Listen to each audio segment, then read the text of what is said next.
Keenam, ajak ahli keluarga kita untuk memerhatikan segala nikmat dan juga kebaikan dan juga kurniaan Allah Subhanahu wa taala yang dah diberikan kepada kita. Kan?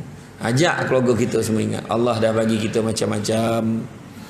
Abah nak bagi tahu dulu masa abah mula-mula kahwin dengan mak kau ni, apa pun tak ada.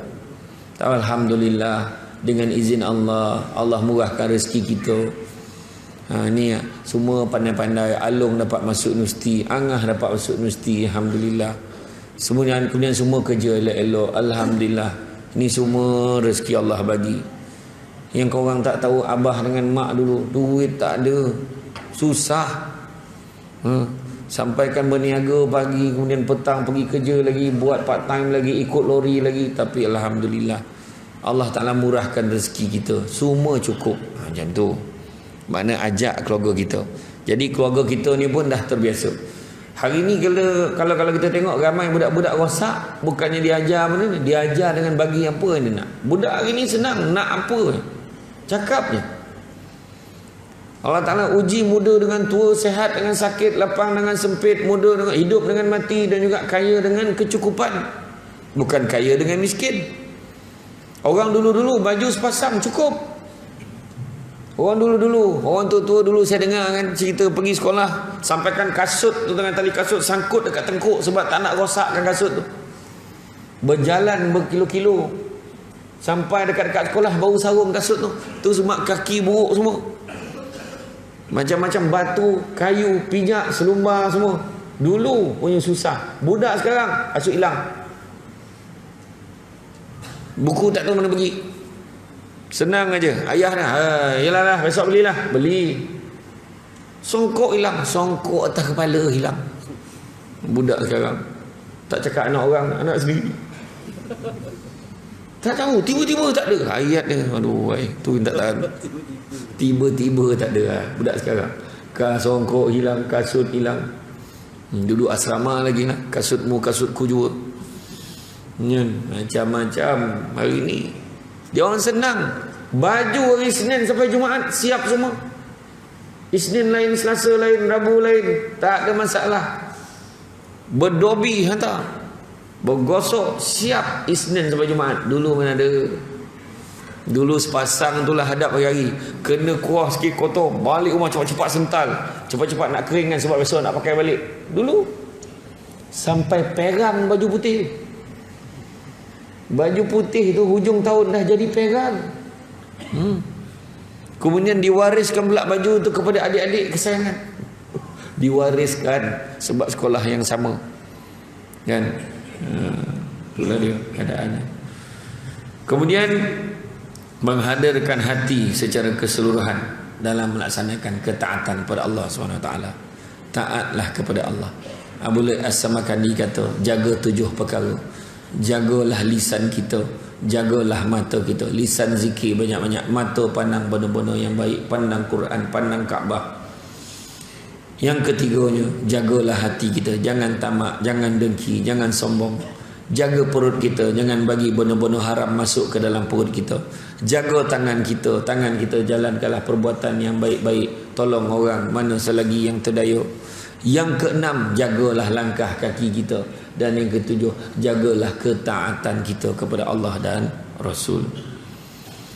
Begitu juga menyendiri sehingga mengalirkan air mata. Ajak keluarga kita sama-sama menyendiri, bertahajud, bangun pagi, qiyam al-lail, biar dia menitis air matanya mengenang, mengingati Allah Subhanahu wa taala.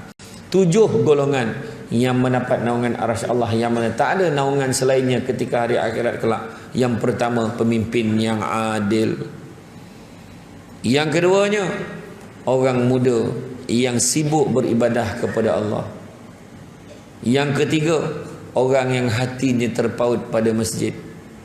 Yang keempat, orang yang berkasih sayang kerana Allah Subhanahu wa taala, bertemu kerana Allah dan berpisah kerana Allah. Yang kelima, orang yang diajak berzina oleh seorang perempuan yang cantik dan kaya, tetapi menolaknya kerana takut kepada Allah. Bukan makna perempuan buruk dan miskin boleh. Perempuan kaya dan cantik pun dia boleh tolak. Miskin dan buruk lebih lagi. Yang keenam, bersedekah, yang mana bila bersedekah tu tangan kirinya tidak tahu apa yang diinfakkan oleh tangan kanannya. Makna tak heboh-heboh kat orang bila sedekah. Kan sedekah tak ada nunjuk-nunjuk ke orang, tak ada.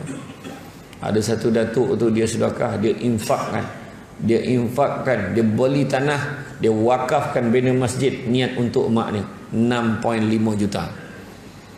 Kemudian dia baru teringat, aduh terlupa pula. Kenapa? Terlupa pula saya punya belum lagi. Ada tak tanah kosong ni? Beli satu tanah lagi, dia wakafkan, dan infak kali ni dia niatkan untuk diri dia 5 juta lagi. Itu dia. Kaya dan ingat Allah. Ada orang tu dah lah miskin ni, ingat Allah pun tidak. Ingat satu kisah dalam kitab Mekah Syafatul Qulub, di bawah tajuk takut kepada Allah. Seorang perempuan tu dia susah sangat. Dia susah sangat sebab suaminya dah terlantar, anaknya ramai, suami terlantar sakit, ditimpa kecelakaan. Jadi suami dia kata, kau pergilah jumpa dengan seorang kaya ni, kau mintalah dengan dia, mudah-mudahan dia bantu kita. Bila dijumpa dengan lelaki kaya tu, lelaki kaya tu cakap, boleh, aku boleh bantu kau dengan syarat kau serahkan tubuh kau kepada aku. Perempuan ni mengeleng lah, tak nak. Baliklah perempuan tu. Sampai dekat rumah tengok anaknya merengek-rengek, ibu lapar, ibu lapar, macam mana ni lapar, ada tak buat balik makanan? Tak tahan tengok anaknya, dia pusing balik pergi rumah orang kaya tu. Bila jumpa orang kaya ni, kenapa? Itulah aku tak sampai hati tengok anak-anak aku menangis, aku nak minta bantuan pada kau. Maka orang kaya ni kata apa? Adakah kau boleh bersetuju dengan syarat yang aku nak berikan pada kau tadi? Setuju ke tidak? Perempuan tu dengan berat hati dia mengangguk saja. Ketika dibawa masuk ke dalam bilik, lelaki tu baru nak pegang perempuan ni. Perempuan ni mengelotak-ngelotak badan dan menggigil macam nak tercabut anggota tangan kaki dia. Macam nak tertanggal, punya menggigil, takutnya. Kau ni kenapa?